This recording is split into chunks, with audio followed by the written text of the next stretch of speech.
जय भीम। बारामती शहरातील Bharat Ratna doctor Babasaheb Ambedkar stadium phase 4 मधील जे नगर परिषदेच्या मालकीचे बंद अवस्थेतील गाळे आहेत, या गाळ्यांची डागडोजी रंगरंगोटी या ठिकाणी विद्युत व्यवस्था करून या गाळ्यांच्या समोरचा परिसराचं सुशोभीकरण करून हे गाळे फेरलिलाव करण्यात यावेत।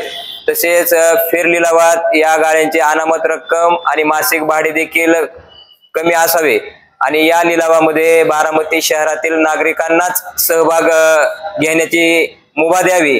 त्यासोबतच त्यामध्ये अनुसूचित जातीच्या नागरिकांना प्राधान्य असावे ही प्रमुख मागणी घेऊन यासोबतच जे बारामती शहरातील भारतरत्न डॉक्टर बाबासाहेब आंबेडकर स्टेडियम आहे, या स्टेडियम मधील जी व्यायामशाळा आहे, या व्यायामशाळेला अत्याधुनिक व्यायाम साहित्य मिळावे।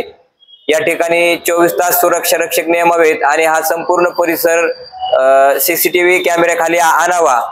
तसेच आमराईतील जी विहीर आहे, या विहिरीची दुरुस्ती करून आमराई परिसरात जो अनियमित पाणी पुरवठा सध्या चालू आहे, तो पाणी पुरवठा देखील नियमित करण्यात यावा। या मागण्यांसह आमच्या जिल्ह्याच्या धडाडीच्या नेत्या साबळेताई असतील, आमचे सहकारी मित्र मोईन बागवान असतील, यांच्या देखील काही तक्रारी होत्या। ज्या अनधिकृत वृक्षतोड बारामती शहरात काही ठिकाणी झालेली आहे, अशा बेकायदेशीर वृक्षतोड करणाऱ्या लोकांवर बारामती नगर परिषदेमार्फत कारवाई करण्यात यावी, अशा सर्व मागण्या घेऊन आज आम्ही बारामती नगर परिषदेचे मुख्याधिकारी यांची भेट घेतली। मुख्याधिकारी साहेबांनी हे सर्व विषय तत्काळ मार्गी लावले जातील असे आश्वासन दिलेले आहे।